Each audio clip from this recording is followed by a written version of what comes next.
All right, everybody, welcome back to the HOJ-Cast, episode number 32. Got a lot of content for you in this one. Surprise, it's about Michael Jordan one of ones. Have a brand new social media post that I pushed out about a week or two ago about one of the Michael Jordan one of ones that I picked up recently from the 90s, and we're going to go over that as we usually do and sort of critique and review that social post. And then we're going to talk a little bit more about the broader category of Michael Jordan one of ones. And then we're going to go over a little poll that I did that got a decent amount of respondents and sort of see if there's anything we can learn about collecting from it. We're going to dig into a little bit of historical sales analysis. I haven't ever really done any content about the sales of Michael Jordan 90s one of ones. So I did sort of a deep dive, and there should be some interesting findings there. And then finally, we'll talk a little bit, maybe for the final time before the auction ends, about the 1997-98 Ultra Platinum Masterpiece one of Michael Jordan that's currently up for sale, and sort of analyze how the hobby community and the sports collecting culture and market are engaging with that card right now, and see where that takes us. But here first, the very first note that I have is a cry for help. I need your help finding a card. I need your help finding Christian McCaffrey's Prism base set Black Finite one of one parallel from the brand new and final NFL licensed Prism product that released last week. And so I made this I'm sharing this this graphic that I shared to Instagram, to my Instagram story, and it says generous finder's fee for the first person to lead me to McCaffrey's final Prism Black Finite one of one. It's card number 156 in the set. You can see what it looks like right here. I included a black and white image of it, and then the other 8 cards that you see are his first 8 base set Prism Black Finite one of ones, which I own. So I would love to complete these 9 squares. Is that how many squares the Brady Bunch had? The 9 Brady Bunch squares? I don't know if that's right, but I'd love to complete this and get the 9th square checked off. So obviously, I'm in a poor negotiating position here. I understand that. So I'm fully prepared, as I indicated here, to grant a generous finder's fee to the first person to lead me to it, whether that's just if you're the first person to send me the card showing up in a Facebook group, if you're the first person to DM me because you just saw it at a card show, whatever the case may be. If you're the first person to lead me to it, there will be a generous finder's fee for that. And or maybe you want to buy it and see if you can flip it to me. That's always an option too. But I will tap out if things get too unreasonable. But I don't know. This card coming to my doorstep in any fashion, I'd be quite grateful for any help tracking that card down. All right, so with that out of the way, I'm just noticing that the sunlight creeping into my shot here is drowning out the shot. Sorry about that if it doesn't look great on YouTube. Christina and I just finished a nice several weeks traveling along the West Coast, doing card ladder related activities. And now we're in Phoenix for a little while, and then we're going to be at the Ontario Card Show back in California next week. So anybody heading to that show, hope to see you there. Card Ladder will have a booth. So see you there if you're going to be at the Ontario Card Show. That's or the West Coast Card Show of Ontario, I think is its official term. All right, so with the McCaffrey bounty of sorts out of the way, let's go to the next topic here, which is this new card that I posted to Instagram. I've had it for a while. I've had it for several months, and just waiting for the right time to sort of sit down and figure out what story or stories I want to tell about it. And I had occasion to do that, I guess, about 6 days ago now, I guess is when I posted that. So let's see what I had to say about it. And let's see where maybe things could have been tightened up, where things went well, and see, and sort of take the temperature of how people responded to it. So here's what I wrote for this card. The card being the 1998-99 Upper Deck Heart and Soul Gold one of one of Michael Jordan. Heart and Soul is a 30-card set built on a simple idea. The player on the front is the team's heart, and the player on the back is the team's soul. And each card features 2 players per team for all 29 NBA teams that were in the NBA at that time. So, for example, Kevin Garnett was the heart, and Stephon Marbury was the soul, as the 2 players to represent the Minnesota Timberwolves on their heart and soul card. But Upper Deck did something very interesting. To make it an even 30 cards in the set rather than 29, they added a Michael Jordan card. And so MJ is the heart on the front and he's the soul on the back. And he's the only player in the set who gets both sides. So this MJ card declares Jordan both the heart and the soul of the Bulls. And to no one's surprise, I agree. But if you don't agree with that, fear not, because there's also a standard Bulls card with Michael Jordan on the front and Scottie Pippen on the back. And so if there was any team from the 90s that deserved to get 2 cards in the heart and soul set while all the other teams just got 1, it would be the 90s Bulls, who won 6 championships. Michael Jordan stands like myself can enjoy the MJ card, MJ on the front, MJ on the back, while the rest can enjoy the Michael Jordan on the front and the Pippen on the back. See, everybody, a little something for everybody. Heart and Soul has several interesting historical notes. First, it shows up in 1998-99 Upper Deck Series 1, which is the first Upper Deck base set to have a 1-of-1 parallel. Thanks to Upper Deck's inclusion of that 1-of-1 parallel, Heart and Soul ends up producing the first 1-of-1s ever made for several legendary duos, including Kobe Bryant and Shaquille O'Neal, Tim Duncan and David Robinson, John Stockton and Karl Malone, Patrick Ewing and John Starks, and more. And I'm just going to riff on that for a second here, breaking from reading. The dual and the triple card obviously became more prominent during the 2000s.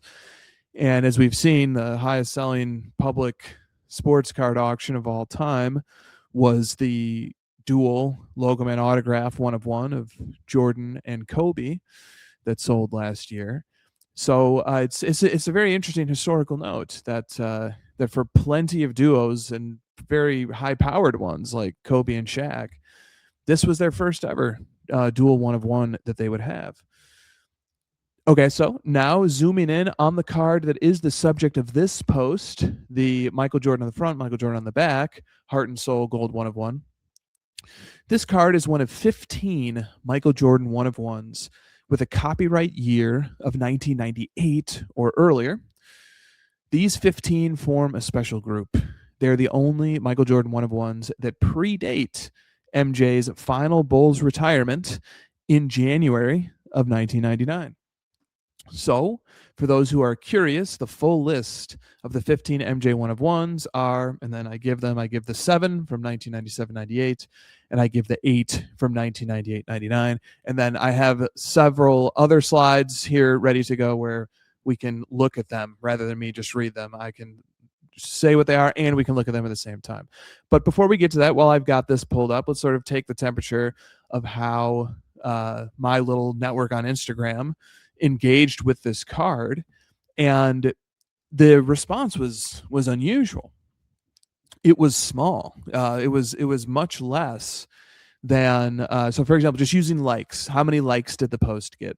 It's sitting at under 400 likes, and some of the other MJ 1-of-1s that I've posted have gotten upwards of 700, over 800 likes. So this one people haven't wanted to click like on it as much, or maybe it didn't get channeled into the right algorithms to generate further reach and to get more likes. But for one reason or another, it's at half of how many likes as some of my other more recent posts have gotten. And even stuff like Jokic Logo Man autograph 1-of-1s, and even like Christian McCaffrey Prison Black Finites, I've posted a few of those recently. Even those have gotten substantially more likes than this card got. So the volume of likes is down. I mean, it's been 6 days. It still doesn't have 400. But the intensity of the enthusiasm of the people who did like it, or who did take the time to comment or message me, was maybe the strongest I've had on any card I've posted in a long time. And so, like, let me read a few of these, for example. So Hachi Card says, I've been waiting for this post. Fantastic card. Such a unique one of one with the heart and soul multiplayer theme. The MJ/MJ is sick. I love the 15 pre-99 breakdown. Such a rare club. Wilt one, that guy really gets it.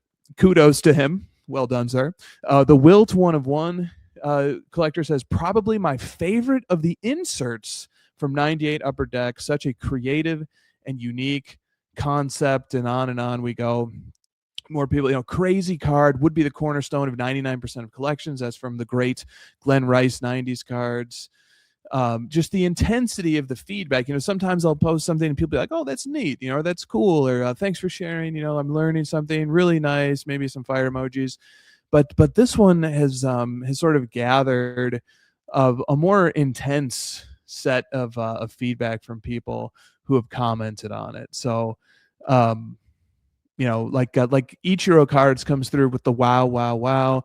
I sort of calibrating from the normal feedback that posts get. This one had a bit more intensity than usual. So it was sort of narrower and deeper, right? It's like the amount of exposure and engagement that this one got was less than plenty of other cards. But the ones who do like it, they really, really seem to like it quite a bit. Okay, so I can't believe how bad this sunlight is just creeping in and ruining my camera angle. Sorry, I won't worry about it any further. But anyway, this is what happens when I'm at an Airbnb and I can't really control my environment. Okay, so we've reviewed the post, we've reviewed some of the feedback for it. So let's go in a little bit deeper on the MJ/MJ Heart and Soul card. Okay, so there's 3 versions of it, right? There's the base, the bronze out of 100, and the gold 1 of 1. Okay, so I've got the 3 images pulled up there, so you can sort of see what they each look like. So this card basically, admits 3 versions. There's the base version, which is unnumbered. There's a bronze number to 100, and there's a gold 1 of 1. And the difference between the 3 is that the base takes this sort of chromium or this silver foil. The bronze takes a bronze colored foil, and then the gold takes a gold colored foil. And the signature of the design sort of is the placement of these sideways H and S. H on the front for heart and S for soul on the back. And then these really close up, like really intense action shots. You sort of see that. We'll look through some of the pictures of some of the other cards. I compiled a front and a back of the base version of all the other 29 cards in the set. And you can see like the photography that was selected is very expressive photographs, really like intense action shots, not just guys dribbling up the floor. Flipping back to my post for a second here. So some of the other images that I included, right? So here's what we're going over. In my carousel, here's what we're going over is the heart and soul, the 3 different versions of it. Here, foreshadowing something we're going to talk about next is sort of the 15 pre-retirement MJ 1 of 1s. Here's where this card lives in the total universe of the MJ 90s 1 of 1s, of which there are 72. Here's where it lives on that beautiful index that Frizzle Collects made. And then here, this is something I love to do, right? If I like the design of a card, or even if I'm even just lukewarm about it, I like to isolate the design elements of it that I like. And I'll just literally, on my laptop, I will crop it. I'll crop it out. I'll put it into ChatGPT, and I'll ask it to pretend like it's a graphic design firm, and to just recreate this little part of the graphic that I like the thing that I think is maybe the signature or one of the standout or one of the more iconic parts of this design. I'll say, just recreate this part. In other words, just like pull this part out for me, but recreate it, make it look, brand new and crisp and clean. And so obviously I had it recreate the H, which is on the screen right now, set the gold H set against a red background, and the gold S set against a blue background. Those are the heart and the soul, the 2 iconic parts of the design. Just vibing, just kind of like trying to catch a vibe there off of the aesthetic of the card. Then this is something we'll take a closer look at in a second. I've got 2 slides that show all 30 front and backs from the full base set of the heart and soul. And then I grabbed some images of some of the other heart and soul golds that are out there. Here is the image of the gold Malone and Stockton. Here's the image of the gold Gary Payton and Vin Baker. And then here's the front side of the Shaq gold 1 of 1. And then after I posted this, somebody who had later, after this image had circulated from a public sale from years and over a decade ago, somebody reached out and said, hey, I actually own that card for a while. I do have a picture of the back of the Kobe. And I said, yeah, I'd love to see it. So I actually have that on a different slide coming up for us. We can take a look at what the Kobe looks like. And then I included this cool little Dave and Adams blog. And this is from 2020. And here's what it says. I'll just read it quickly. There's not a ton to it. It says, 2 Holy Grail Jordan 1 of 1s from 1998. And it says, some of our longtime customers may remember this. And if you are new to Dave & Adams, here is a little history lesson. Back in 1998, Dave & Adams was the industry leader in buying and selling ultra rare Michael Jordan cards and memorabilia. If there was a high-end Jordan card on the market, you can bet that we had a part in who ended up with it. With all the hype around Jordan and The Last Dance, the owner of these 2 incredible 1 of 1 cards knew the time was right to sell, and he knew exactly who to come to. And then there is the Heart and Soul Gold 1 of 1, and there is checklist checklist number 175, the second of the 2 checklists from Series 1, 1998-99 Upper Deck, and it is the Gold 1 of 1 of that checklist. And those checklists have such beautiful designs. And so this was from 2020 when this post was made. And I stumbled into this post, I think thanks to Frankie 3500, I think, put this post on my radar. And once I saw the post, I said, let me try reaching out to Dave & Adams and just see if this card, where did it end up? Because this is 2020. This is, at the time when I was inquiring 5.5 years ago. And they said, sorry, we don't have it anymore. But lo and behold, a few weeks after I sent that email, the card did show up for sale on Fanatics Collect's fixed price marketplace. And that is how I ended up securing it, was making an offer over there. And gobbling it up. So, maybe I stirred things up a bit and, I don't know, who knows?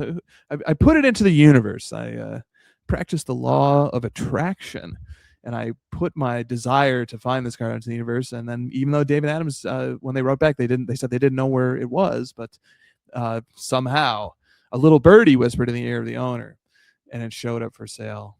And I snagged it. Okay, so now let's look at some of the other players' cards from the Heart and Soul set. And so I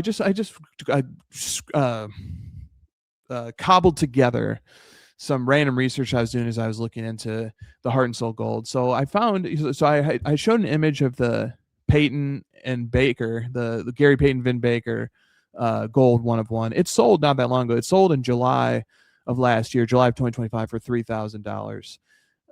So I just thought it was a sale. Like there's so few sales of these that are publicly available. I think I found like 2. I think the other public sale I found of one of these was of the Kobe in the Shack, which is where I got that image of the Shack. And then here you can see that I have an image now of the backside which features Kobe. So you got Shack on the front, Kobe on the back. And this card sold for $1,100 in November of 2013, 12 and a half years ago. So those are the 2 public sales I was able to find. Pretty neat. Obviously, you don't see these very often. Here is the Stockton and the Malone Gold 1 of 1 is for sale right now with Dave & Adams on eBay, and they're asking $9,500 OBO for Malone and Stockton's first ever dual 1 of 1 from a really cool set. Okay, and now here, as promised, are the full images of the full 30 card Heart and Soul base set. The other day, I just went and gathered all these up. I just thought it was such a cool looking set, and they look so cool set next to each other that I wanted to grab them all. So I'll just run through quickly who Upper Deck deemed to be the heart and the soul of each of the 29 teams from the or headed into the 1998-99 season. So first we have the Atlanta Hawks, Mutombo and Steve Smith. And so the order they'll read them in, the first guy is the heart, the second guy is the soul. Then we got the Boston Celtics, Antoine Walker and Ron Mercer. Then we get the Charlotte Hornets, Glenn Rice and Anthony Mason. And you sort of start to see the animated action shots like Mason here.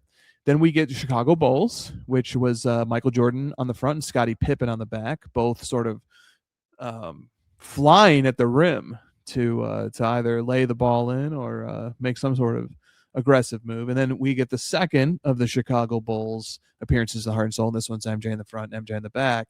As you can see, they used 3 different images for MJ. For the MJ Pippen, they used a different image than what they used for the MJ. So 3 different up close action shots of MJ on these. Then we get the Cleveland Cavaliers, which is Sean Kemp and Zydrunas Ilgauskas from Kemp's Cavaliers era. Then for the Mavericks, Michael Finley and Sean Bradley. For the Denver Nuggets, LaFonso Ellis and Brian Stith. Detroit Pistons, Grant Hill and Brian Williams. Golden State Warriors get Donyell Marshall and Muggsy Bogues. The Houston Rockets get Charles Barkley and Hakeem Olajuwon. That a lot of nostalgia for me for that team in that era. The Indiana Pacers get Reggie Miller and Mark Jackson. The Los Angeles Clippers, Maurice Taylor and Lamond Murray. The Los Angeles Lakers, Shaq and Kobe. Miami Heat, Alonzo Mourning and Tim Hardaway. Milwaukee Bucks, Ray Allen and Glenn Robinson. The T-Wolves, Kevin Garnett and Stephon Marbury. The New Jersey Nets, Keith Van Horn and Sam Cassell. The New York Knicks, Patrick Ewing and John Starks. I mean, this is just a trip down nostalgia lane. The Orlando Magic, Penny Hardaway and Horace Grant. The Philadelphia 76ers, Allen Iverson and Tim Thomas. The Phoenix Suns, Jason Kidd and Danny Manning. Portland Trailblazers, Rasheed Wallace and Isaiah Ryder. Sacramento Kings, Tariq Abdul-Wahad and Olden Polynice. San Antonio Spurs, Tim Duncan and David Robinson. What a pair. And I also find that the Spurs colors, and specifically the color of the paint in the top of the key that's captured in the background of Duncan, and the way sort of those colors set against the red of the Heart and Soul, and sort of the way the silver interacts with the Spurs jersey, the Spurs uniform. Both are wearing the white Spurs uniform with the black trim. I just think that somehow all the colors and the shots and the way that the design was put together and the cropping and the way that the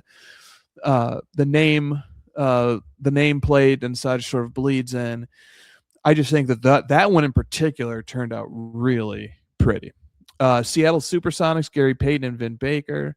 Toronto Raptors, Tracy McGrady and Chauncey Billups. Utah Jazz, Malone and Stockton. Vancouver Grizzlies, Sharif Abdur-Rahim and Bryant Reeves. And the Washington Wizards, Juwan Howard and Calbert Chaney. So cool. I think it's just cool to take a second and look through that set and enjoy it. Then the other thing, the other component of this, aside from sort of highlighting the Heart and Soul set, which is a really neat set, a historic set in several ways, the other aspect of this card is now the Michael Jordan of it all, and the Michael Jordan 1 of 1 of it all in particular. And within the 72 MJ 1 of 1s from the 90s, and granted, we've already narrowed things in quite a bit when we've shrunk the sea of all of the Michael Jordan cards to his first 72 1 of 1s, with 7 coming from the first year, which is 97-98, and 65 coming from the second year, which is 98-99. And then he, of course, had many 1 of 1s that followed that we'll get to in due course and down the line here.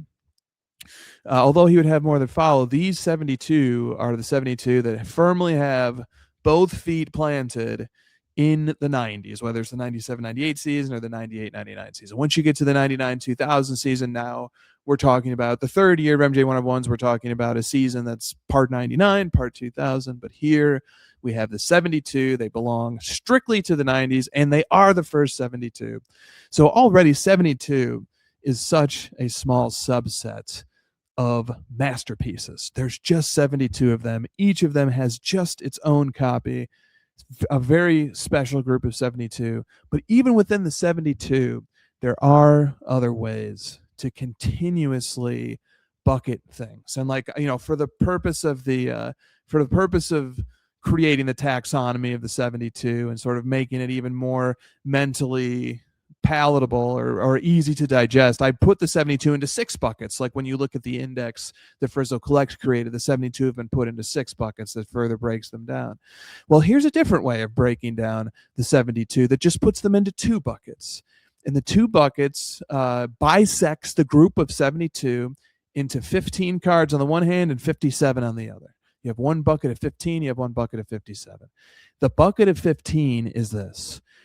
If we use Michael Jordan's final retirement from the Bulls, which was announced on January 13th, 1999, which is a very weird time to announce it. Normally that would be right in the dog days of the NBA season, but because of a lockout, the 98-99 season had not started yet. It would start soon.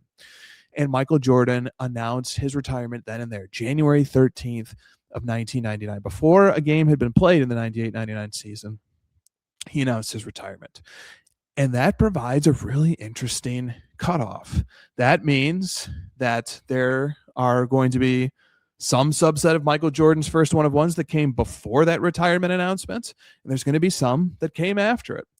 And it turns out that 15 came before it, and 57 came after it. Now, I should make a methodological note here. I've been on the road for a few weeks. I've ordered a ton of Beckett magazines. I've ordered almost every Beckett magazine from the late 90s, Beckett basketball, because I often those would have release dates, and I really want to make sure I properly document release dates. But what I've done here as a proxy for release dates, I've located in the fine print on the back side of each of these cards their copyright date.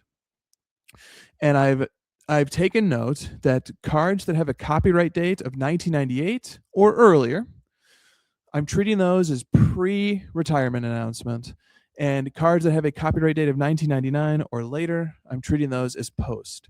Now, there might be some room for error there. It might be the case that there's maybe some that have a 1999 copyright date that's squeezed in before that January 13th. I don't believe there are. I have no reason to think that there are, but I want to leave open the small chance that there could be, because I haven't looked over release dates yet. My methodology here is using the copyright dates, and copyright dates is an important piece of information. When something is so first of all, the way that copyright law works is a copyright attaches to a work fixed in a tangible medium as soon as that work is fixed in the tangible medium. So as soon as the photographer took that photograph, it received its copyright. Now you can and should register it to further protect your copyright, but the copyright automatically attaches. Copyright automatically attaches to works. There is nothing else that needs to be done. The copyright instantly appears as soon as the work is created and fixed in a tangible medium, fixed in a form that can be referenced. And so, like I said, as soon as the photographer took that picture and fixed the image into a permanent state, the copyright attached to that photograph, and same thing for the card's designs. As soon as these cards were designed and save was pushed on that file, then the copyright was created. So when you see a copyright notice, it's just a notice. It's just alerting you to the fact that this is the year, presumably, during which this thing was fixed in its form. That when this thing was put into its tangible state that allows copyright to protect it. So the fact that there are 15 MJs that have a copyright date that predates his retirement is, if nothing more, a strong indicator that these were conceived of and finalized prior to his retirement, and very likely are indicating that they were distributed and released prior to that retirement too. But again, asterisk, let me just provide an extra layer of verification when I'm back home and I'm able to look through all those Beckett magazines and confirm release dates. But this here is how we're doing this. We're using the copyright date to separate the 72 into the 15 pre-January 1999 retirement and the 57 post. And you must be wondering, what are the 15? And here they are. So fascinatingly, only one of them got a copyright date of 1997, making the platinum one-of-one masterpiece of Jordan from 97-98 Ultra Series 1 even more singular as his first one-of-one, and being the only Michael Jordan one-of-one in the world that can have a copyright date of 1997 or earlier. And then there are 14 that take a copyright date of 1998. And they are, and I'm just going to use their shorthand from the 90s MJ one-of-ones index, so I don't have to recite these long titles. I think we all know what each one is referred to as by now by its shorthand. So here are the 14: the row 0, the row 1, the row 2, the row 3, the 98 greats, and I want to come back to that, the power deck, the gem masters, the extreme, game dated, heart and soul, the card that is the heart and soul of this episode, to the net, holding court, checklist 174, and checklist 175. Those are the 14 with the copyright date of 1998 put together with the Platinum Masterpiece 101 with the copyright date of 1997, and that's how you get to the 15. And I said I wanted to come back to the 98 greats, and here's why. An astute observer of Michael Jordan's earliest one-of-ones will note that 98 greats also comes from 1997-98 Ultra. So 98 greats and the Platinum Masterpiece both come from the same checklist. However, the reason why the Platinum has a copyright date of 1997 and the 98 greats has a copyright date of 1998 is that 98 greats, while still coming from the same base set, was issued in Series 2, and the Platinum was issued in Series 1. So collectors of the Panini era are probably unfamiliar with the form of distribution from the 90s in which cards were released in multiple series. So, for example, the 1997-98 Ultra product would have a Series 1 and a Series 2. And these are different boxes, different configurations, different release dates. Series 1 would come months before Series 2 would come. And the different series would contribute different cards to the base set. Series 1 would contribute the first half of the base set. Series 2 would contribute the second half. There would be different insert sets included in each. And so that's how you get different copyright dates on cards that come from the same base set. So those are the 15. And then I put together this graphic and this imagery, and this was also included in my Instagram post in the carousel. These are the 15. These are the 15 pre-retirement Michael Jordan one-of-ones. And it's a pretty neat way to create an exclusive group, is to look and say these 15 have copyright dates that predate Michael Jordan's January 13th, 1999 final retirement from the Chicago Bulls. And you can look, and it's such a diverse mix of cards, so many different colors used, different design elements used, different concepts expressed. And it's a really cool group. It's a really cool group of 15 cards. And obviously the occasion for diving into this is because the heart and soul one-of-one is among this group of 15. And it does bear mentioning here, this isn't an episode that's going to go deep into the waters of playing days or not playing days, but it is worth noting that the strictest notion of playing days would probably be something like this. Playing days cards are cards that are associated with a season in which that player was rostered on a team. And so because Michael Jordan retired prior to 1998-99, even though we have releases of 98-99 cards that predate his retirement from the Bulls, he never was rostered for a 98-99 season. So in the strictest sense, cards from products associated with the 98-99 season, which would be, everything that these bottom 8, the Gem Masters, the Extreme, the Game Data, the Heart and Soul, the To the Net, the Holding Court, and the 2 checklists, because those are emerging from products that are associated with the 98-99 season, documenting that season, they technically are not playing days in the strictest sense. The playing days Michael Jordan one-of-ones are just these 7. The 4 from Flair, the 2 from Ultra, and the 1 from Upper Deck. Those that are associated with the 97-98 season are the only 7 Michael Jordan Bulls era one-of-ones that can claim to belong to the strictest notion of playing days. Now, especially for Michael Jordan, there are people approach playing days in a lot of different fashions.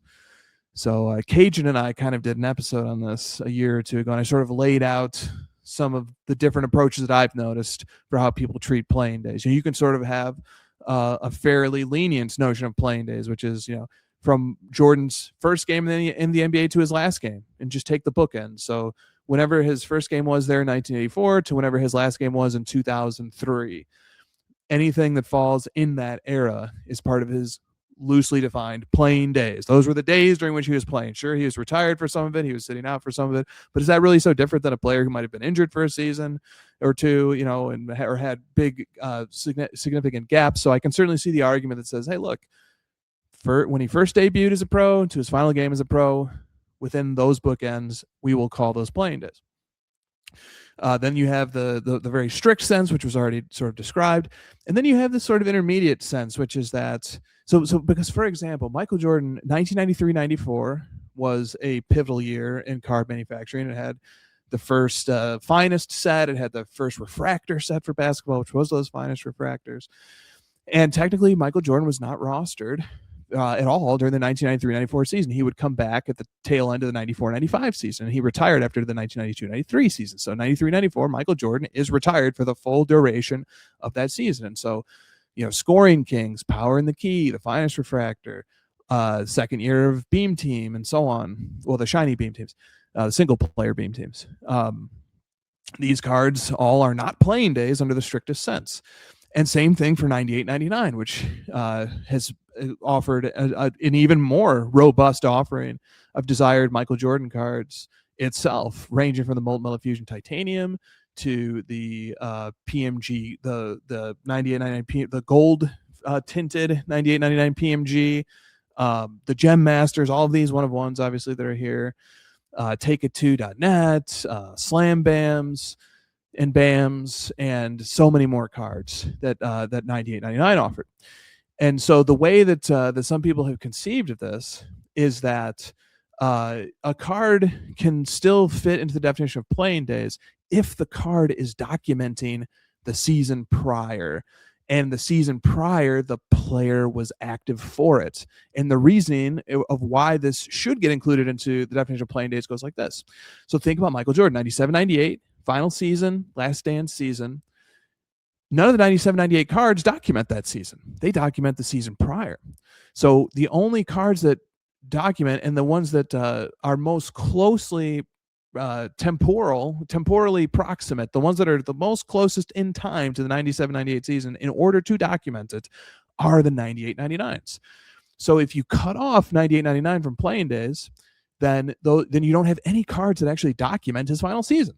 So the argument sort of there is that you sort of shoehorn in cards that come after the cards in the season that comes after the player's final season, because those are the first cards to document that player's final season. And then the same would carry over for 93-94 finest too, in the sense that those are documenting his 92-93 season, the third title in a row, the end of the first three-peat.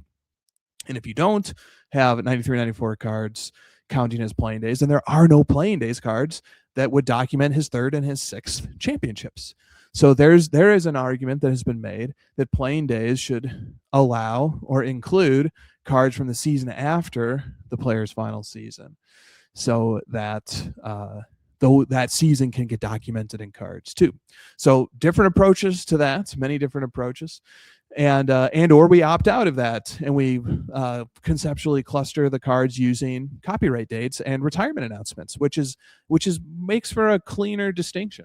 But I'm not saying one way is right and the other way is wrong. I think there's a lot of ways to approach this. There's a lot of ways to cut this pizza. How do you like your pizza cut? Do you like little squares? Do you like it split up into even triangles? These are the big questions of our day. So we've gone over the first 15. We've talked about how heart and soul belongs to that. All right, now the next thing I have up here on my agenda is the poll that I ran last week. So I wanted to take a step back. I've shared publicly a handful of Michael Jordan one-of-ones now. I've actually shared 6. And I wanted to do a poll. And I know that the poll is limited to only 4 options on my Instagram story. So I needed to I could only ask people to basically pick one of their favorite of 4 cards, not 6. And that's what I wanted to do. I wanted to sort of just gauge sentiment on how are people, comparing and preferring Michael Jordan's one-of-ones based on the ones that I've shared so far. So since I could only do 4, I said I'm going to exclude the power deck, and I'm going to exclude from the alphabet gold A. And the reason I'm going to exclude those is because they have a lot going for them that sort of tips the balance. It makes it difficult to compare them to the others in particular because the Power Deck is the first Upper Deck 1 of 1 ever made, and it's a true, even the strictest sense, playing days Michael Jordan 1 of 1. So that's a lot going in its favor. And then A from Alphabet Gold, that's Michael Jordan's first standard regular base set 1 of 1 from Upper Deck. So, those two ingredients or those two resume pieces on those cards sort of makes it a bit of an unfair comparison for anybody who cares about the historical side of things. So I said, let's get rid of those two, and then that leaves me with 4 that I've shared so far, and we can let people compare those 4. And so here's the 4. So first of all, here's what I prompted people with. I said, I've shared several Michael Jordan 1 of 1 so far. I'm curious as to which card collectors like the most among the following. And I shared these 4 cards. 230T, or just T, and then I'm going to read you the little caption I put with each one. I said 230T from Upper Deck's first gold 1 of 1 base set. Heart and Soul, one of the 15 pre-retirement MJ 1 of 1s. One of a Kind from the first high-end basketball product. And here, this is not from the group of 72. This is from the third year of Michael Jordan 1 of 1s from 1999-2000 Master Collection. And then the 4th and final one for the poll was the Quantum Gold 20 from the first commemorative 1 of 1 set.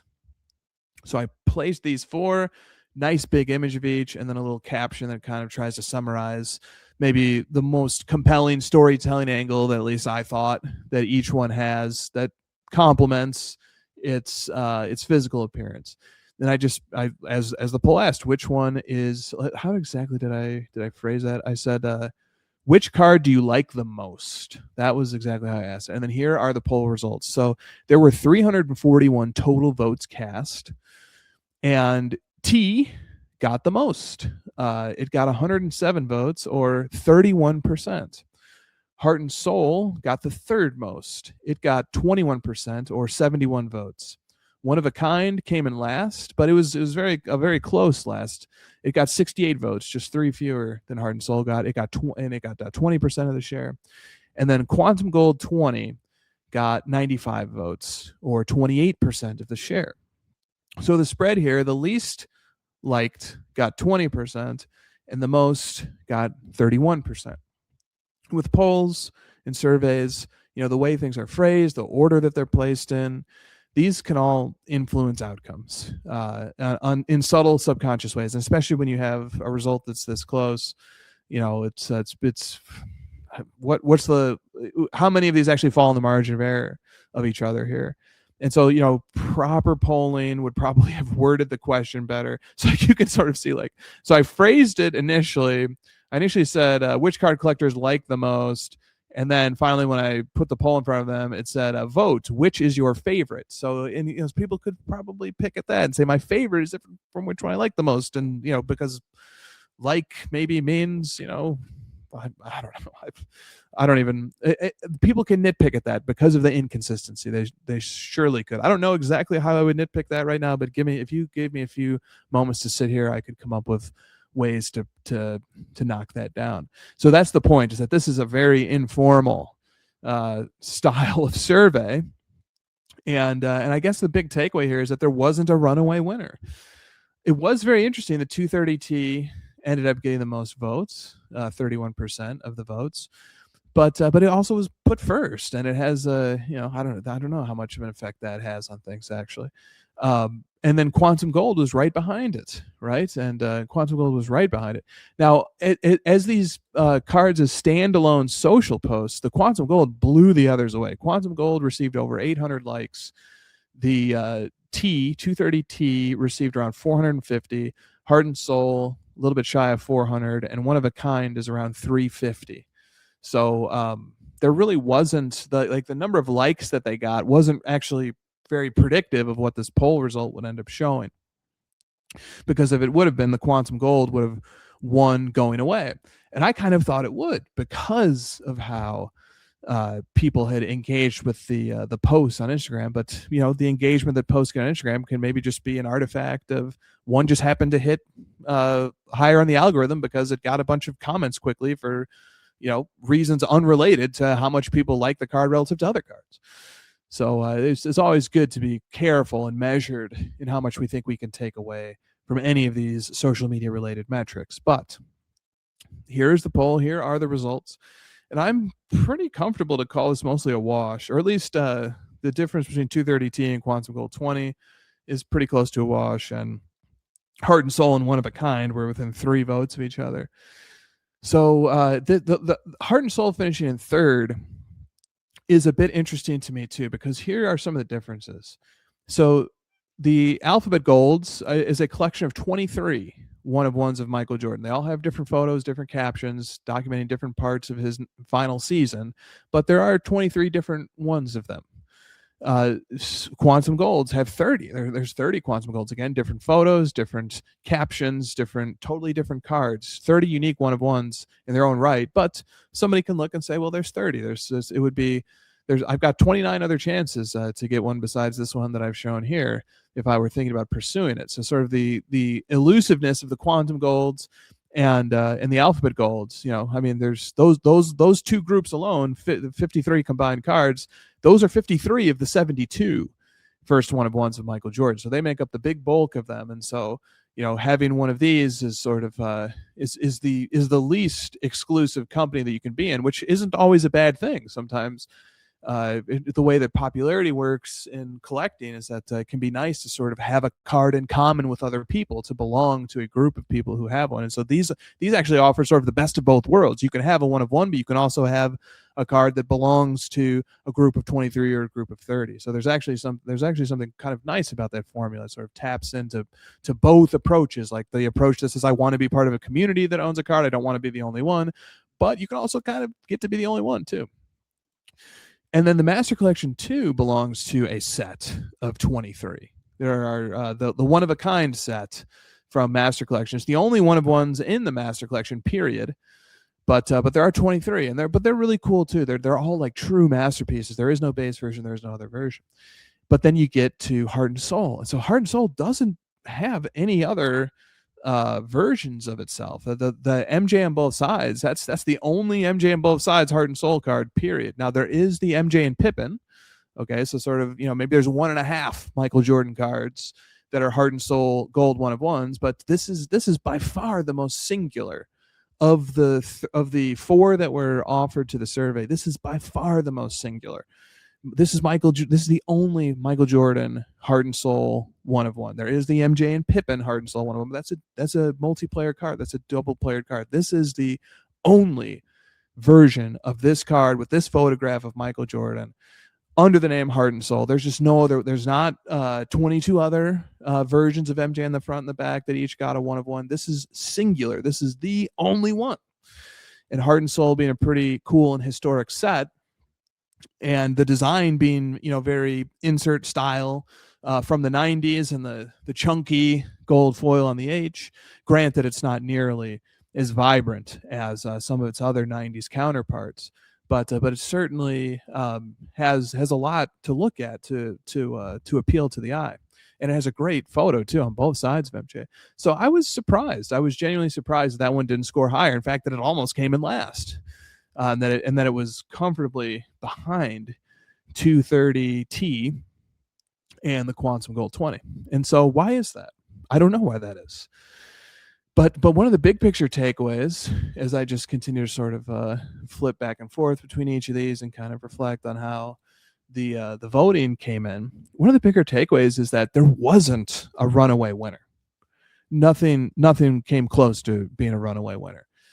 And so that's so fascinating, right? Because it's sort of it's tempting to take away from that, and I'm not sure if this is a totally well-reasoned conclusion, but it's tempting to think that the fact that there wasn't a runaway winner here is a byproduct of the fact that none of these are hyped up sets, that none of these are being actively promoted by influencers, that genuinely people had to look at these, and if they wanted to click in and read my lengthy museum labels for each one, they could, or they could sort of settle on my brief synopsis, my elevator pitch of what I found to be the most compelling angle from the historical nature of each of these.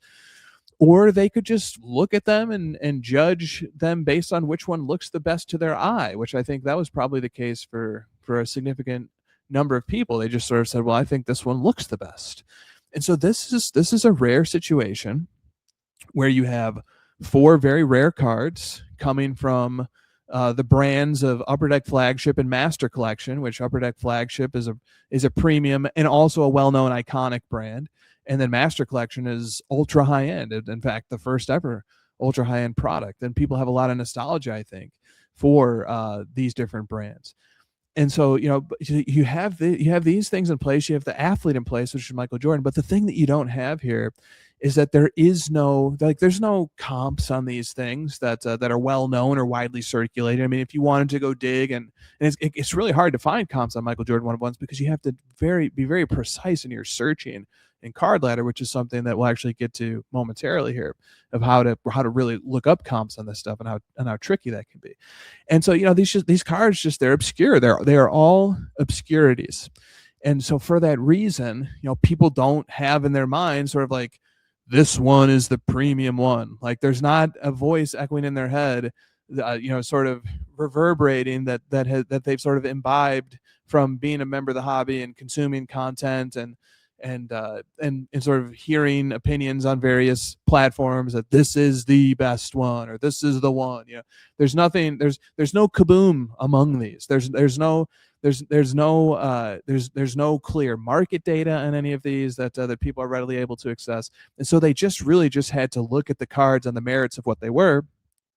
And when that happens, you get a pretty darn even result. And it's worth mentioning as part of the methodology that people don't see what the result is until after they've voted. So it's not like somebody came in and said, they're mostly tied, so let me throw a vote to the lowest one because I don't really care. That's not how Instagram story polling works. You only get to see the result after you've cast your vote. Now, does that mean that some people might have arbitrarily cast a vote just so that they could see the results? Absolutely. We can't rule that out. But the only point that I want to make is that there wasn't an opportunity for people to sort of vote to balance the scales, to say, I'd like to just sort of see an even result. They didn't get to see what the result was until after they voted. And so you get this fairly balanced results. The raw totals ranged from 68 at the low end to 107 on the high end. And as a percentage, they range from 20% to 31%. And I think that's sort of how cards might work absent hype cycles.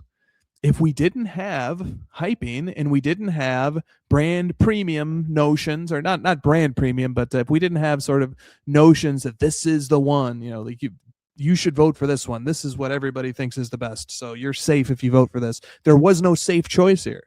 This was truly, an act calling for a bit of critical thinking. There is no default.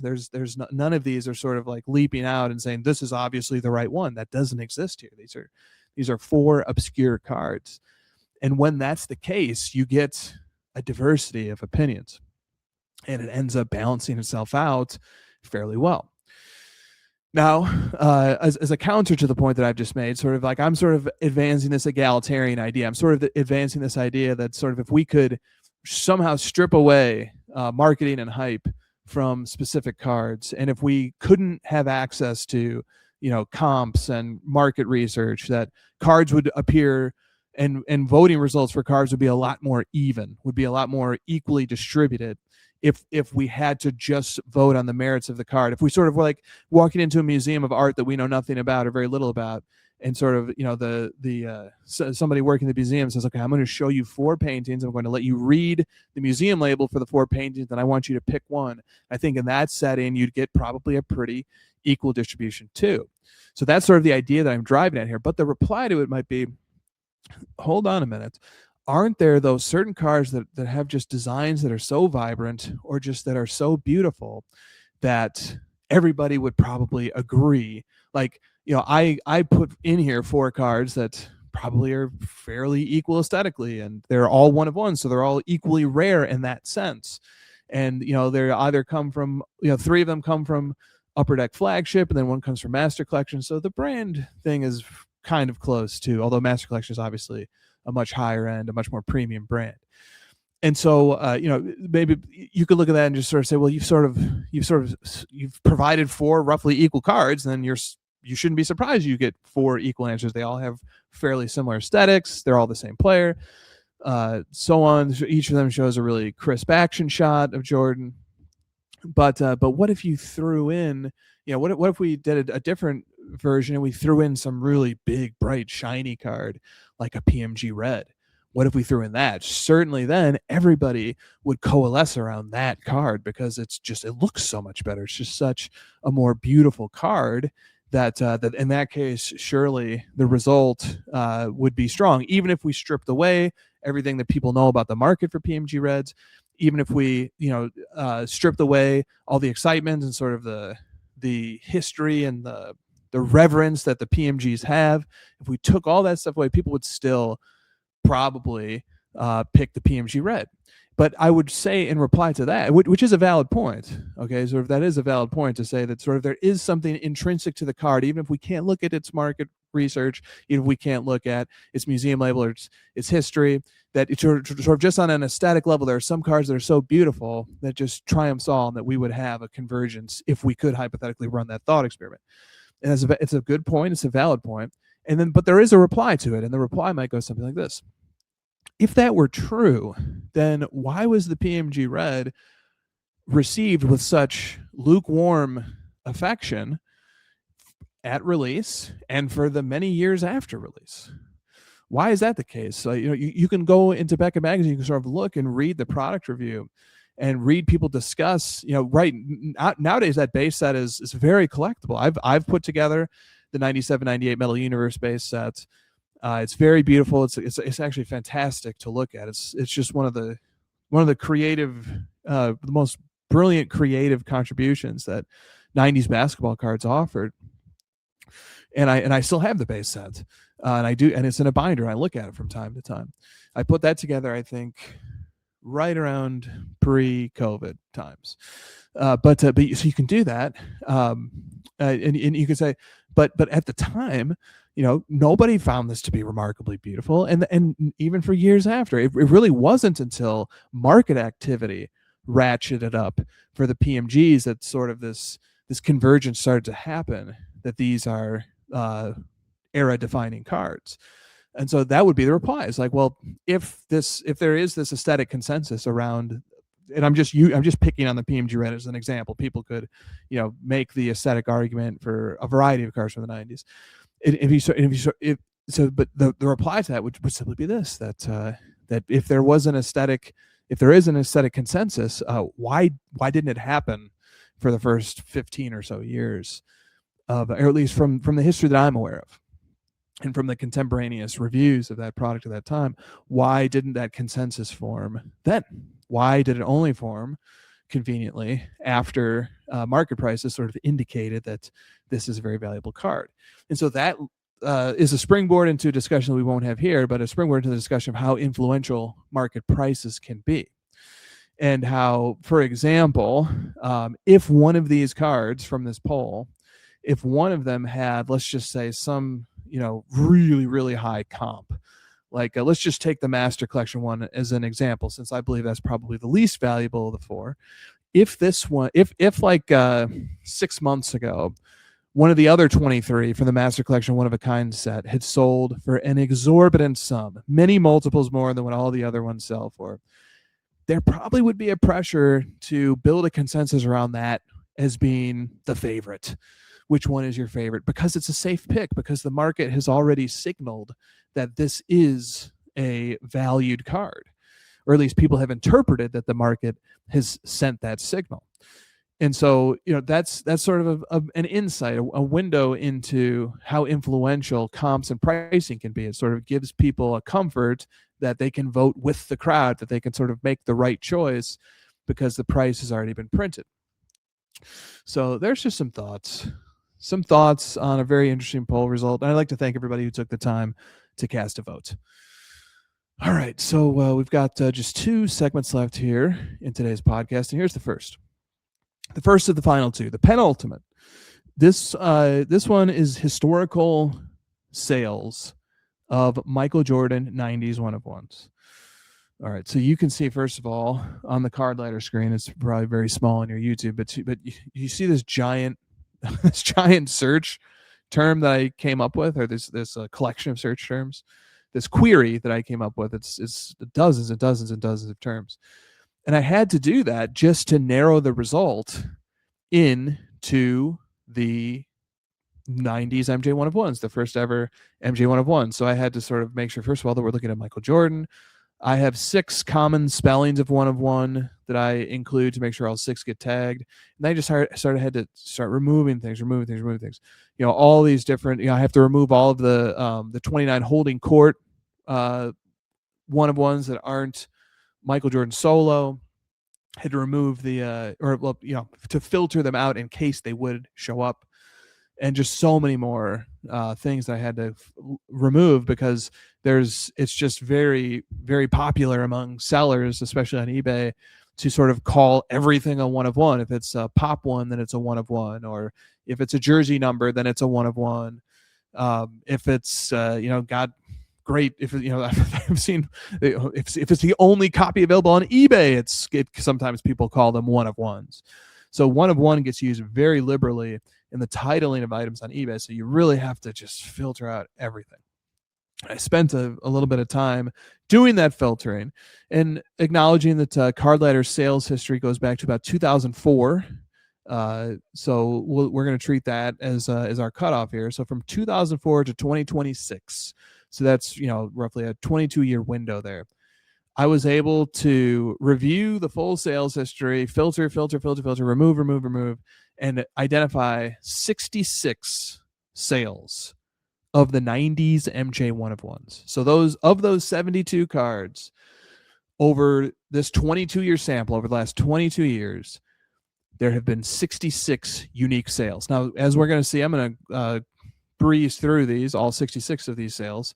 We're going to see that a handful of them are repeats. They're the same card selling again, and then it becomes auction again. And that obviously happens. Once a card sort of gets introduced to the online marketplace, it's not totally unusual for it to make another appearance on that online marketplace.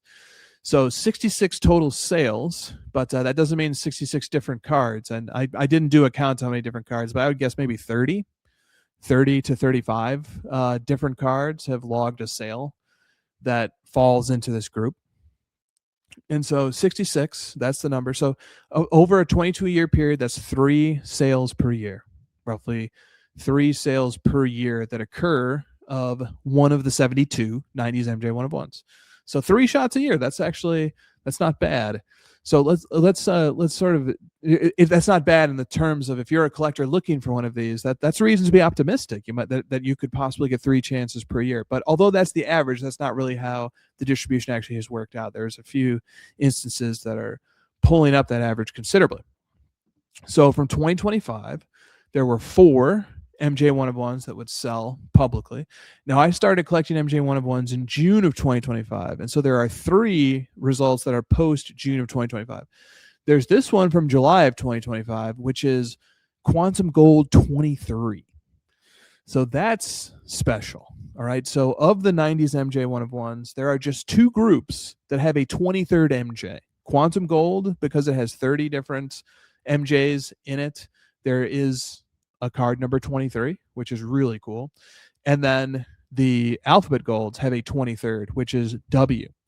So the Alphabet Golds have W, which is the 23rd MJ in that set, and the Quantum Golds have 23, which is obviously the 23rd card in that set. So this is really cool. This is one of only 2 MJs from the first 72 MJs that is the 23rd of something, and the 23rd of its group. And so that's pretty special, and I really regret not bidding on that. But anyway, that sold in July of 2025. And then there's 2 other sales from 2025. Both were through the Fanatics Buy Now Marketplace. Both were me. There's the Highway 99, which I haven't talked about yet, but I will. And there's the Heart and Soul Gold, which we talked about at length today. So those 2 were accumulated by me on a public marketplace. As soon as they showed up, I immediately moved to acquire them. So those are kind of 2 unusual results, I would say. So, but anyway, yeah, 3 results in the back half of 2025, and then there's one in February of 2025, which sort of predates pre-Chris HOJ. sort of predates my entry into Michael Jordan 1-of-1 collecting. And that is checklist 175, which is one of the 15 pre-retirement MJ 1-of-1s. Okay, so there was 4 from 2025. From 2024, there were 3. All right, there were 2 quantum golds and 1 of the alphabet golds. And so that's going to be a recurring theme here. That only makes sense, right? There's 30 of the 72 are quantum golds, 23 of the 72 are alphabet golds. Statistically, it's likeliest that if any MJ 1-of-1 from the 90s is to sell, that it will be one of those 2. So we had 3 from 2004. Then we go to 2023. 2023 only saw 1 public sale of an MJ, and it was a quantum gold. It was quantum gold 4. And for sleuths who carefully study the 90s MJ 1-of-1s page, which lists the owners, the publicly acknowledged owners of all of MJ's 90s 1-of-1s, they will recognize I now own that card. I was not the buyer of it, obviously, in July of 2023, but I do now own it. Then we get to 2022, and there were 2 in 2022. There was Alphabet Gold O230O, which is privately owned, and then there was Alphabet Gold H, which I now own. So again, I was not the buyer here, but I do now own it. Then we get to 2021, and 2021 yielded 3 sales of MJ 90s 1-of-1s. One of them was a previous surfacing of O from Alphabet Gold. So O from Alphabet Gold would sell in 2021, then would sell again in 2022. And the other 2 sales were K and P from the Alphabet Golds. And then we get to 2020, and 2020 gave us 2 sales of MJ 1-of-1s. 2020 gave us a sale of the Power Deck, which is just such an unusual outlier to just sort of have a public sale. It's stunning to see this card sitting in sales history, mislabeled as 1998. And even though the photo is a photo of the card in raw condition, that's because of a quirk in how some of Golden's images were fed to Card Ladder at that time. And sort of we were fed the raw image, but the card was graded. And Beckett labeled it as a 1999 card. So there were some real classification errors that probably quite negatively impacted the price of this card.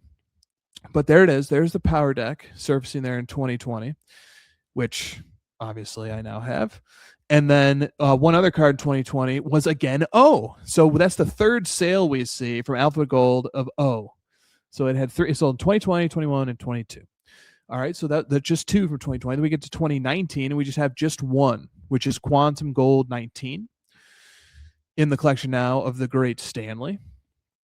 Then we get to 2018, just 1 sale again, and we can't. There's no image attached to this sales record, and the seller didn't even tell us what the card is. It just says 1998 Upper Deck Gold 1-of-1 Michael Jordan. So we don't know what card it is, but that was the 1-of-1 sale of a 90s Michael Jordan from 2018. 2017 also gave us just 1 Q from the Alphabet Gold. I now own that card. 2016 gave us, let's see here, 4 sales. So it gave us 3 of the 4 were Alphabet Golds, I, K, and F.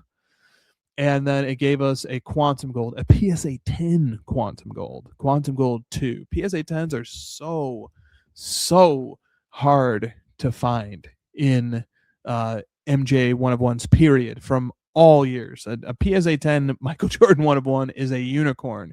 And from within the 90s MJ 1-of-1s, I can't even, I'm trying to think if I even know of any other PSA 10s besides this one. Maybe there's a few others that aren't coming to mind right away, but stunning PSA 10 Quantum Gold. So, and I guess that gives it a little context too. The last time a PSA 10 1-of-1 of an MJ from the 90s sold was 10 years ago in 2016. I wonder who has that now. But anyway, that's Quantum Gold 2, which is in a PSA 10 holder. And that's it for 2016. You got those 4. All Quantum Golds and Alphabet Golds. Then you get to 2015. 2015 gave us a proliferation of sales from 90s MJ 1-of-1s. It gave us 1, 2, 6, 7, 8, 9, 10, 11. 11 sales of Michael Jordan 1 of 1s from 2015. So it gave us Alphabet Gold J, it gave us Quantum Gold 11, it gave us Alphabet Gold C, which I now own. It gave us Quantum Gold 22. It gave us Alphabet Gold U. It gave us Quantum Gold 5, Alphabet Gold Q, which I now own, Quantum Gold 16, Quantum Gold 27.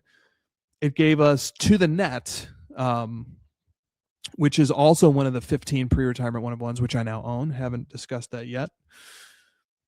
It gave us Quantum Gold J, which I think I mentioned, or I'm sorry, not Alphabet Gold J, which I think I mentioned earlier. So I guess that's a repeat sale in fairly short succession there. And then it also gave us Quantum Gold 23, or I'm sorry, 22, Quantum Gold 22. It gave us Alphabet Gold U, which I think I've already mentioned that one too. So that may be a repeat sale also. It gave us Quantum Gold 5 and Alphabet Gold Q again, which, as I mentioned, I already have. So there's a number of repeat sales mixed in there from 2015. And Quantum Gold 16, Quantum Gold 27. Oh, sorry, I scrolled up and I was repeating a few. Sorry. You're probably like, wow, that's way more than however many I said there were from 2015. So let me just back up and just do a high level review of 2015. 2015 had 2, 4, 8, 2, 6, 10, 11 90s MJ 1 of 1 sales from 2015, and they were all Alphabet Golds or Quantum Golds, except for the To the Net, which made its lone appearance publicly there 2015, 11 years ago. All right, that was a little bit of a muddy or a muddled coverage of 2015, but there's the big picture of it, is that 11 sold. All right, 2014, we have 2 sales. We have another sale of the PSA 10 Quantum Gold 2, and we have a sale of Gold 1 of 1 of Michael Jordan BGS 8, and we don't know which one that is because it isn't indicated. Then we get to 2013. 2013 also had just 2. We get Alphabet Gold D, its first appearance here, which I now own. And there's actually 2 sales of the Quantum Gold D, one in March and then one later in April. And so I own that card now, that Alphabet Gold D. So just one of these sold, but it sold twice in 2013. We get to 2012, and now we see another ratcheting up. So 2012 has 3, 7, 11, 15, 19, 23, 26. 2012 brought forth 26 sales of 90s Michael Jordan 1 of 1s. And eyeballing them, they all appear to be either Alphabet Gold 1 of 1s or Quantum Gold 1 of 1s. And let's see if any of these ultimately made their way to me. So here is Alphabet Gold B, which would make its way to me. What else do we have? We have there's Quantum Gold 2, the PSA 10 selling again. So it's the 3rd sale we've seen of that card show up. That card entered the vortex. Then we have V, Alphabet Gold V. Not sure what the ownership status is of that one, but it's not with me.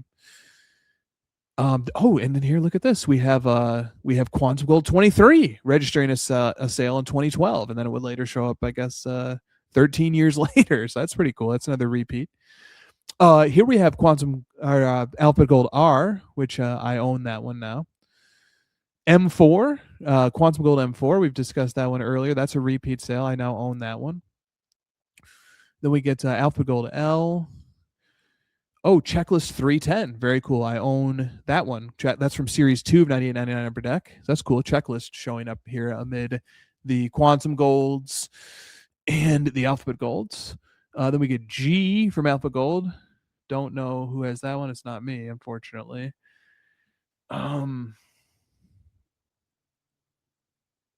Just eyeballing the last few here. There's B again, Alphabet Gold B sold. A B and D sold with those have registered multiple sales here in the history. Both now live with me. And then S, I have that. Alphabet Gold S here sold in 2012. I have that one. Quantum Gold 20, which is one that I now own. That's one of my 2 Quantum Golds. And then here we go. Alphabet Gold T, which was part of this the poll that I just ran. Here it is. Here is a public sale of it from 2012 for Alphabet Gold T. And then that's and then we have W, which was so what I mentioned above. I mentioned that Alphabet Gold W is the 23rd of the 23 Alphabet Gold special card, and there it is. There's an image of it there from 2012. And so that will wrap up 2012. 2012 was a big bulk of these 66 sales. Just a bunch of these came to market there in 2012. And then we get to 2011, which will have one sale of Alphabet Gold E. And what's super interesting about that sale is that I haven't really been rattling off prices here. There's nothing really exceptional about prices here except for this sale. This Alphabet Gold E in 2011 sold for $5,800. $5,800 in 2011 is like mega grail pricing. Mega grail prices. So if I look, what does the card letter value indicate that this is? Okay, so remember, card letter values just simply takes the change in Michael Jordan's index between 2011 and today, and it just multiplies that change by this sale. So Michael Jordan's index has increased by many multiples since then. And so this is why this is a very it's not a great method to estimate the value of these, because these obscurities and super rare cards are not going to move in harmony necessarily with a broad index of any player, and especially not over a 15-year period. But let's see. The card letter value estimates today that if this card had grown in conjunction with Michael Jordan's index, that it would have a value of $164,000 today, putting it definitely in the 6-figure Michael Jordan club. Definitely, so that's to contextualize how big of a sale $5,800 was in 2011. $5,800 in 2011 in the Michael Jordan market is $164,000 in today's Michael Jordan dollars. But what's interesting about that, so you had this big $5,800 sale in November 2011. And then half a year later here in April of 2012, out comes W from the Alphabet Golds, and it sells for only $1,000. Okay, so huge drop off. And it's just interesting. 2012 just saw this onslaught, right? Like April 5th, April 15th, April 15th, April 29th, May 6th, May 13th, May 27th, May 27th, May 27th, June 7th, like just rapid fire succession of somebody selling their Alphabet Golds and their Quantum Golds. But that E sale, I almost wonder if somebody who owned multiple, perhaps, of these Alphabet Golds saw that sale of E for almost $6,000, said, okay, time for me to let these go. This is $6,000, almost $6,000 in November of 2011 for a Michael Jordan card, was a lot of money. But after, or I guess before 2011, 2010, no sales. 2009, no sales. 2008, no sales. 2007, we have a sale that's simply titled 1998 Upper Deck Checklist Gold 1 of 1 of Michael Jordan. That's from January of 2007. Also on the same day in January 2007, and this is such an intriguing sale, the SPX Finite Michael Jordan 1 of 1. No grade given, doesn't say, jersey number 1 of 1, or we don't. It's hard to know if this is truly the extreme 1 of 1. That's the question. Did the extreme 1 of 1 sell on eBay in January of 2007? I don't know, because the liberal use of 1 of 1 and stuff. But the price realized there is $1,125, which is a very high price for a 90s Michael Jordan, for any Michael Jordan card in the late 2000s. That's when you're in 4 figures, like it's a serious purchase. And so I am inclined to believe that may have been the extreme 1 of 1, which is unsurfaced. There's not enough here to sort of confirm that it is, right? There's no image. Titling's weird. Price suggests it probably was, but hard to confirm. So that card still lives in unsurfaced classification. But how about that? The earliest sale of one of the first 72 Michael Jordan 1 of 1s was January of 2007, and it appears to have been maybe was the extreme. That was fun. That was a really fun look back through history. And best of luck if you want to try and recreate that list, because it took me quite a bit of filtering to properly construct a search that would just give us what we want and nothing more. So the final topic that I have today, what's up with the Ultra Platinum 1 of 1 that's for sale with Heritage right now? So with 22 days to go, I guess it's been live for maybe about a week now on Heritage. With 22 days to go, I'm in Card Ladder's shop feature looking at Michael Jordan 1 of 1s. $625,000 is the bid. And so the guide price is $2 million and up, we'll recall. And people are interested. There are 192 lot tracking activities. Presumably that means 192 people are tracking or have saved this lot. Almost 1,500 page views. Says there's been 7 bidders so far. I am not one. I have not cast a bid on this card. And then we have the Purple Masterpiece, which has a current bid of $320,000. And then, we can sort of baseline this against some of the other cards. So there's a Grand Finale, which is a card number to 50, which has a current bid of $105,000. And then there's a 97 Star Rubies, which has a current bid of $145,000. So these cards have already been bid on quite strongly. Let's see how many people are tracking the Star Rubies. 100, so fewer, and way fewer page views, only 380 page views, but more bidders. 21, or sorry, bids plus registered phone bidders. Maybe I think I have misinterpreted what that means. I think that just means 21 bids have been placed. And for the Masterpiece Jordan, I think that just means 7 bids have been placed, not 7 bidders. Sorry, I should have read that a little more carefully. So, okay. So anyway, look, like this Ruby's like how much higher is this Star Ruby's going to go than 145,000? It's PSA 6. So it just seems like there's a lot of bidding activity has accumulated, and maybe we'll go a bit higher. Let me not rule out any possibilities here, but already at 145,000. So a lot of bid activity has accumulated to several of these. But in order for the Platinum to reach its guide price, it's going to need a tripling in activity by the time it closes. And like I'll say this, I think the Star Rubies is much closer to its final hammer than 33% of the way. I think it's much closer. So how close is this to what its final price is going to be? Something else interesting that I know. So in other words, 625,000 is definitely short of expectations. I think people were expecting this to be immediately bid into the 7-figure range, and it just simply hasn't been. And then this is a great reel. This was a 2-minute reel by Adam, the Real 27 guy. Usually he just gives them maybe more like a minute, but he like put his back into this one. He brought out the elbow grease. He did great research. He told the story of how Ultra needed a way to sort of compete against other manufacturers at that time who were starting to introduce patch cards and relic cards and memorabilia cards, and we were just brand new into the serial numbered era.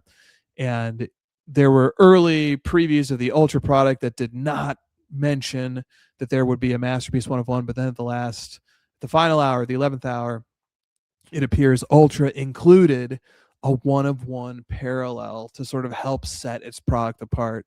And that's a really cool part of history that sort of shows you, rather than simply telling you, it just sort of shows you how this was the first ever 1 of 1 because of the incentive that exists for Ultra to try and get creative to figure out ways to compete with the other manufacturers. And so one way you could do that is let me bring out a 1 of 1. And so he told a great story there, shows off the card, really paints a nice picture of the card. And he is absolutely one of the leading reel makers, real content, like REEL, like reels that you see on social media. He's one of the leading hobby content creators, one of the very few that are truly setting the standard in that realm. And he'll make plenty that will go viral and will get tons of engagement, tons of likes, tons of views. This one's been out for a day, a little over a day, and it has 252 likes, or 253 likes. Which is just, that's great. There's many content creators who would love to get that many likes, but for a content creator of his caliber, it's low. That's just a low number. And it's not because he didn't tell a great story, and it's not because he didn't show off an amazing card. It just seems that enthusiasm for this card is not very high. That's just the read that I get on it. Looking at the bidding activity, looking at the engagement with fantastic content about it. I mean, you really can't do better in terms of telling the story of this card in the real format than what Adam did there. And as a baseline of comparison, this reel that Adam made that featured myself and Stanley, which discussed a trade, so there was this extra storyline component to it. It discussed my trade with Stanley of the Molten Metal Fusion Titanium, for which I sent to him, and then he sent back the Power Deck 1-of-1 and 6 other MJ 1-of-1s. And it sort of discussed the trade, sort of asks, it seeks engagement from people. Who do you think, won the trade or whatever? But that one has, 922 likes. Okay, so 922 likes versus 253. All right, so now granted, I think Stanley and I were collaborators on this post. Heritage is a collaborator on the prior post. Heritage has a lot of reach too, so I don't know if there's too much to be gathered from that. Maybe it's just, again, a function of something hitting the algorithm because it got released at a good time, or just an accident of history, and the other one not hitting it or something. Or maybe there's something that is causing this wonderful Michael Jordan masterpiece to just not really resonate with the market in the way that some people thought it would, and that it just hasn't really picked up the momentum that people thought it might. And in full transparency, I hope that remains true, or at least a part of me does. Because a part of me would love to be competitive and maybe have this card fly under the radar and have the opportunity open up to add it to my collection. But another part of me would love to see this card break all records and become the most valuable card ever, because it would signify it would be a signal from the market that the first ever 1-of-1 of Michael Jordan is a card that at least two bidders in the market truly deeply valued. So there's that other side of it too, which is that wouldn't it be fun to have sort of a Michael Jordan 1-of-1 really enter the main stage of hobby discussion if it were to exceed expectations and set a tremendous price. So that could be a fun outcome too. That would be really neat. There would probably be some new interest in Michael Jordan 1-of-1s, and Lord knows that I could talk about those for a long time, and I love to talk about them with anybody who cares to banter about Michael Jordan 1-of-1s, especially his first from the 90s. So that's going to do it for today's HOJ-Cast. Thank you for tuning in. To think to myself, will there be another HOJ-Cast before this Platinum Masterpiece 1-of-1 ends? And there might be one sort of on the eve of that auction. I might have a chance to put one together, but otherwise things are going to be busy with the card show coming up next week, and then a bit more traveling, and then things are obviously quite busy and always busy at the at Card Ladder HQ. So that's going to do it. Thanks guys for tuning in. See you next time.